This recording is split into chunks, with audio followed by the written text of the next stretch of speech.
Salut, bienvenue à ton tutoriel Arduino numéro 4. On va parler des entrées analogues et des sensors. Sur ton Arduino, il y a d'un côté des entrées analogues, juste ici, qui sont labellées A0, A1, A2, A3, A4, A5, et c'est indiqué Analog In. De l'autre côté, on a les sorties digitales. Et juste en face des entrées analogues, du même côté, on a aussi des sorties de courant, 3 volts, 5 volts, et 2 grounds pour le retour.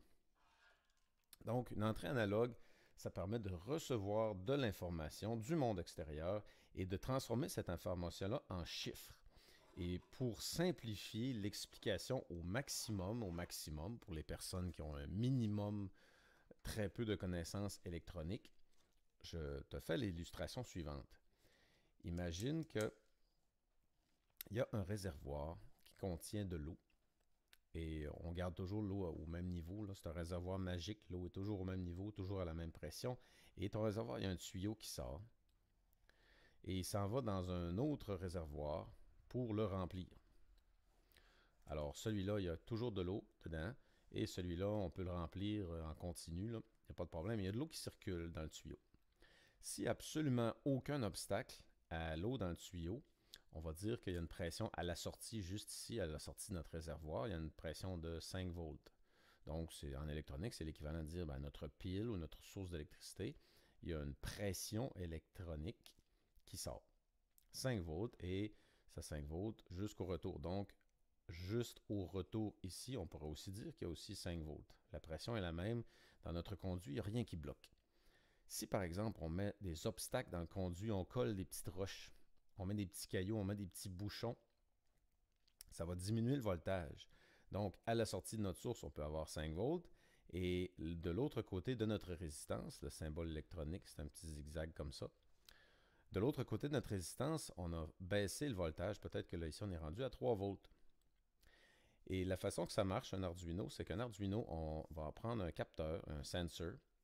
Et notre sensor, c'est une résistance qui est variable. C'est un peu avec l'exemple que je te fais avec l'eau. Imagine qu'un capteur, un sensor, c'est une valve. Il y a de l'eau qui rentre par ici, toujours à la même pression, à 5 volts.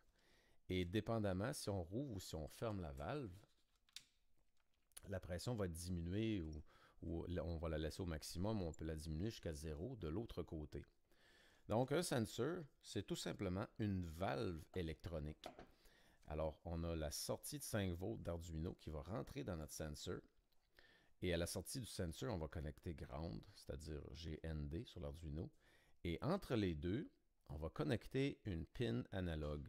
Disons la pin analogue 0, la A0, qui va agir comme un petit œil d'espion qui va voir quelle quantité de courant qui passe dans le sensor. Est-ce que le sensor est ouvert au maximum ou le sensor bloque carrément, complètement le passage de l'électricité?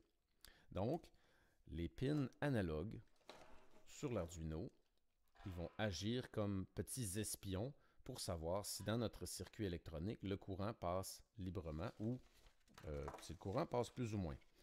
En plomberie, quand on a une valve, c'est la main d'une personne qui active la valve, qui la rouvre ou qui la ferme.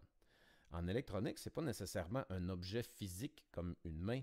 Ça peut être, par exemple, la quantité de lumière. On va dire que plus il y a de la lumière qui agit sur le sensor, plus le sensor va laisser passer le courant. Ça pourrait être aussi l'accélération, la pression de l'air. Ça pourrait être aussi la chaleur, par exemple. On va dire plus il y a de la chaleur qui va frapper le sensor, plus le sensor, la valve, ça va ouvrir. Donc, ce n'est pas nécessairement quelque chose de physique comme une main ou un engrenage qui agit sur le sensor. C'est quelque chose dans son environnement. Et les sensors que vont connecter sur Arduino, le chiffre minimum, si le courant ne passe pas du tout dans le sensor, Arduino va nous donner un chiffre de 0. Et si le courant passe sans aucun problème, la valve est ouverte au maximum, Arduino va nous donner le chiffre de 1023. En réalité, c'est 1024, mais vu que 0 compte, 0, ça va être aussi un chiffre, parce qu'on ne part pas de 1, on part de 0, donc 0, 1023, puis le chiffre qui manque pour se rendre à 1024, c'est le 0. Parce que 0 est aussi une mesure possible. Donc, dans toutes les mesures possibles, c'est 0, 1, 2, 3, 4, 5, 6, 7, jusqu'à 1024. Ça nous donne un total de 1024, son range. Okay, son range possible. Et le montage pour le code d'aujourd'hui, c'est extrêmement simple. Je vais même défaire le montage du cours numéro 2, du tutoriel numéro 3. Tutoriel numéro 3, n'est-ce pas? Donc, on va prendre 3 fils. Dans ton kit Arduino, peu importe le kit que tu as acheté, tu vas trouver des jumpers. Et je vais utiliser rouge, jaune et noir pour mon exemple, mais ça pourrait être n'importe quelle autre couleur, c'est pas très grave. Alors, tu vas prendre le fil rouge et le connecter sur la sortie où c'est écrit 5 volts, qui est juste ici. 5V. Donc, j'ai connecté un fil sur 5 volts. Et l'autre bout du fil, je vais le placer, mettons là. Dans celui-là, c'est marqué la rangée 50. Je vais le mettre sur la rangée 50. Le fil noir, je vais le placer sur GND, qui est juste à côté du 5 volts. Et je vais le montrer à la caméra. Donc, le fil noir va être sur GND. Et je vais le mettre 1, 2, 3, 4 trous plus loin. Et la pin, le petit œil d'espion, où Arduino va aller chercher de l'information dans notre sensor, je vais la mettre dans le milieu entre les deux. Donc, ça va être le fil rouge, une rangée de libre, le fil jaune, une rangée de libre, le fil noir. Et notre pin, on va la connecter sur A0. Comme ceci. Donc, ça, c'est un montage typique pour connecter un sensor. Et notre sensor qu'on va utiliser pour l'exemple, ça va être tout simplement le potentiomètre. C'est certain que dans un kit Arduino, tu vas trouver un ou plusieurs potentiomètres qui sont généralement calibrés pour bien fonctionner avec l'Arduino. Et ça peut se démonter dans un autre appareil. Mais dans le fond, ce potentiomètre-là, s'il était attaché, par exemple, à, je ne sais pas moi, un appareil qui mesure la vitesse du vent, ben, ça pourrait être un sensor. C'est une forme de sensor. Tous les sensors connectés dans les connexions analogues, dans le fond, qu'est-ce qu'ils font? C'est une valve. Un sensor, c'est tout simplement une valve. Et qu'est-ce qui va activer la valve? Ça peut être la chaleur, la quantité de lumière, la quantité de son. Ça peut être la pression quand on appuie dessus. Ça pourrait être l'accélération. Ça pourrait être un champ magnétique. Ça pourrait être une pression d'un liquide. Ça pourrait être toutes sortes de choses. Mais un sensor, au départ, si on veut simplifier la chose, c'est tout simplement une valve. Il y a toujours du 5 volts qui rentre. Il veut s'en aller au ground à la sortie. Et il y a quelque chose qui influence sur plus ou moins de courant qui va passer dans la valve. Et la pin qu'on va utiliser pour aller espionner, ça va être comme un petit espion qui va aller voir dans la valve, voir combien de courant qui passe. Et le range, le minimum va être 0. Le chiffre qu'Arduino va nous retourner, ça va être 0. Ça veut dire aucun courant qui passe. 1023, c'est au maximum. Et ensuite, on va installer la petite composante ici de façon que il va y avoir le fil noir qui va arriver sur une des broches. Ensuite, le fil jaune au milieu et le fil rouge à droite. Et quand un potentiomètre est installé sur un circuit électronique, disons dans un amplificateur pour la musique par exemple, les broches vont être installées par en bas. Fait qu'on peut compter que quand on tourne complètement vers la gauche, ça va être le ground, et complètement vers la droite, ça va être envers le courant. Mais si jamais le résultat est inversé, on a juste à inverser nos fils. OK, donc c'est ça le montage. Le montage, un fil qui part de 5 volts, de 5V, qui s'en va d'un côté de notre potentiomètre, de notre sensor, et un fil ground qui s'en va de l'autre côté de notre potentiomètre sur l'autre broche. Je te parle des petites broches ici en arrière. Et notre fil jaune va venir se connecter sur la broche du centre. Et ensuite, on va faire notre code. Comme ceci. Et maintenant, on va passer au code. N'est-ce pas, Minou? Ouais. OK, on va aller faire notre code. Alors, comme ceci. Et avant de commencer, bien sûr, je vais tout effacer mon code. On recommence à 0. Et je vais rebaptiser Save As. Et je vais l'appeler Arduino Tutoriel 4. Là, j'étais Arduino Tutoriel 3. Je vais renommer Arduino Tutoriel 4. Sensor, potentiomètre. Potentiomètre. OK. Donc, on va faire une variable. La première variable qu'on va créer. Hein, c'est mon ordinateur peut arrêter de laguer. Lag. Notre variable. OK, donc fin cet ordinateur-là pour me faire un beau petit lag. Faut s'armer de patience, des fois, dans la vie. Ok, ça marche, ça marche, ça marche, ça marche, ça marche. Et qui est fin. Hein? Bon, rendu. Donc, on va créer une variable int. Et cette variable, on va l'appeler P. Ça va être la mesure du potentiomètre. Point virgule. On va créer une variable, on va avoir besoin d'un délai. Notre délai va s'appeler DLY. Et notre délai va valoir 500 millisecondes, c'est-à-dire la valeur d'une demi-seconde. Et on va créer une variable pour la pin qu'on va utiliser, qui va être analogue 0. On va l'appeler pin sensor. La pin du sensor, on a juste un sensor, et ça va être la pin en majuscule 0. Point virgule. Et on va avoir besoin de à peu près rien d'autre pour les variables pour tout de suite. Maintenant, on va faire notre void setup. Void setup. Est-ce que ça prend un majuscule setup? Non, c'est en minuscule. Void setup, parenthèse, parenthèse, open curly bracket. Bon. D'abord, dans notre void setup, on va démarrer notre passe série serial.begin. I begin my day with cereals et avec 9600 baud. Et ensuite, on va faire un pin mode parce qu'on utilise une pin et ça va être la pin qui s'appelle pin sensor.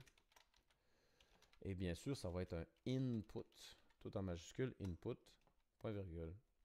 Et après ça, on va lui faire dire un petit mot pour dire hey, on est démarré. Fait que serial.println. Et on va lui faire dire hello, I am Arduino. Hell, I am Arduino. Hello, I am Arduino. Hello, comma, I am Arduino. Point virgule. Et c'est tout pour notre void setup. Maintenant, on va faire notre void loop. Parenthèse, parenthèse, open curly bracket. Dans notre void loop, on va établir la variable P va être égale à la lecture analogue, majuscule R, read. La lecture analogue de quelle pin? La pin du sensor. Point virgule. Et après ça, on va lui dire, dans notre passe série, serial.println, tu vas nous imprimer la valeur de P. Qu'est-ce qui vaut P? Et après ça, tu vas faire ton delay de la longueur DLY. N'est-ce pas? Et je pense que c'est tout comme ça. Et on est prêt à uploader déjà sur notre Arduino. On va aller dans Tools. On va dans Port. On choisit notre Arduino Uno. Dans Port. Et on fait notre upload. OK. Et là, il va falloir s'armer de patience peut-être parce que le logiciel qui enregistre ma webcam n'est pas extraordinaire côté mémoire vive.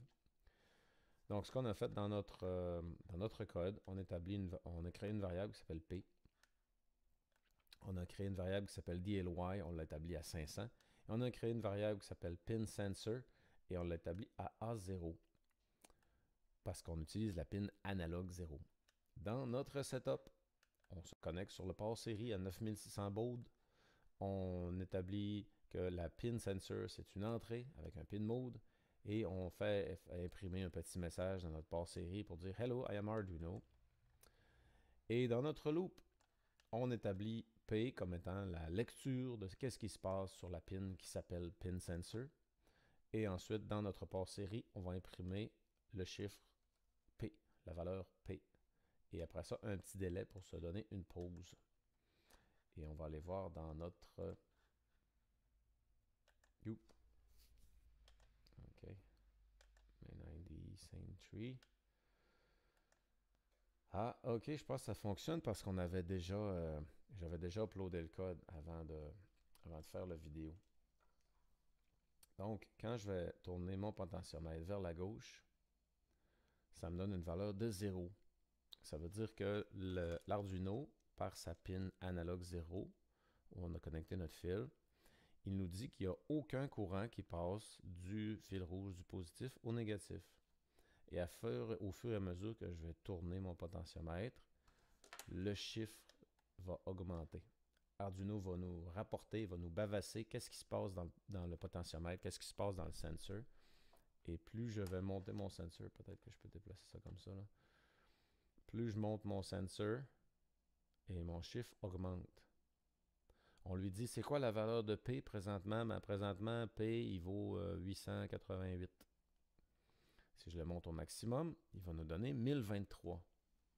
Là, normalement, c'est 1000. Ben, il y a 1024 mesures possibles. Il y a 1024 chiffres possibles que ça peut nous donner.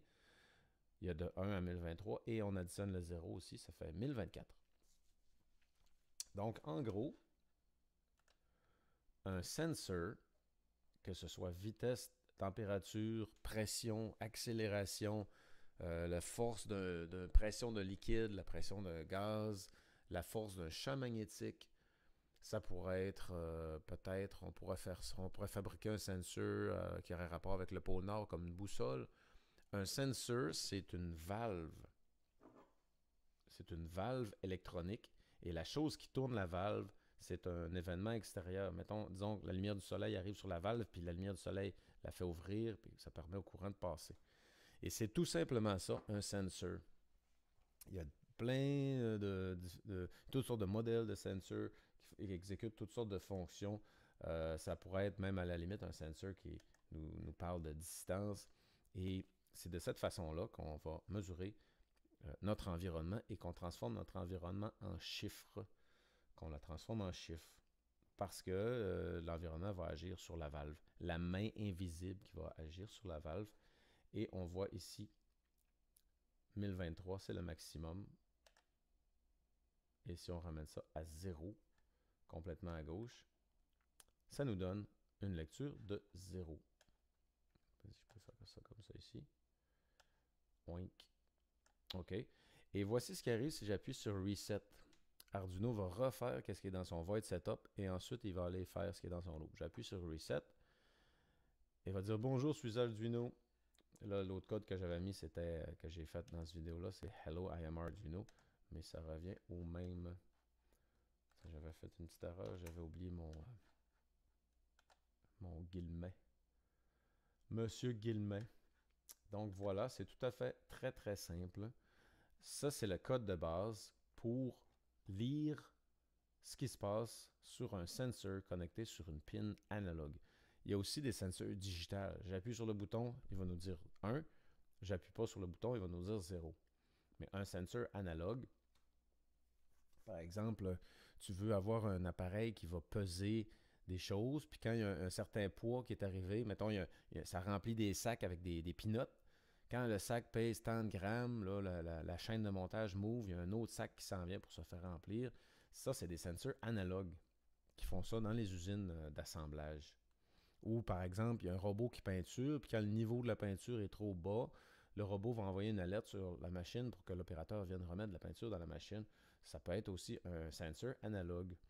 Ou ça pourrait être dans un appareil de chauffage, quand il y a tellement de chaleur que le métal va prendre de l'expansion et, compiling sketch, le métal va prendre l'expansion et à un certain niveau, ça va arrêter le ventilateur. T'sais. Si tu as un appareil, mettons, une plaine de chauffage à la maison, ben dans le fond, c'est des sensors analogues. C'est des formes de sensors analogues. Et dans le prochain tutoriel, on va est-ce qu'il est en train de le faire? Uploading. Uploading. Tiens, bon, là, il fonctionne. On va refaire un reset. OK, on recommence. Hello, I am Arduino. Et si on tourne notre potentiomètre, la valeur augmente. On tourne la valve. Ça, c'est une valve qu'on va opérer manuellement, le potentiomètre. Et Arduino, là, il nous dit, le courant passe dans la valve. Il n'y a absolument aucun problème. Ça y va full pin. Et si on tourne la valve sur l'autre sens, on ferme la valve de courant. Là, il dit, hey, il y a 0 courant qui passe dans ce gugus-là. Tu m'as branché sur analogue 0. Puis moi, je te dis qu'il n'y a aucun courant qui passe là-dedans. OK. Et c'est tout pour la vidéo d'aujourd'hui et j'espère que ça clarifie un peu, ça explique un peu. Bien sûr, on pourra aller plus dans les détails, comment ça fonctionne. C'est des résistances variables, disons, et c'est des résistances qui sont travaillées, sont changées par des facteurs externes. Chaleur, température, pression, force magnétique, etc. Et c'est tout pour la vidéo d'aujourd'hui. J'espère que ça a été un petit peu instructif et que vous avez bien compris. Et bien sûr, on utilise toujours un bon vieux kit Arduino tout à fait ordinaire, un kit no-name avec un Arduino. Moi, j'ai un Arduino Elegoo ici. Là. Kit Elegoo, excellente qualité, on peut en trouver sur Amazon. Et c'est tout. Alors merci et à la prochaine pour le prochain vidéo. As-tu quelque chose à dire, Minou, avant qu'on termine? Ouais. Laisse-moi dormir. OK, bye.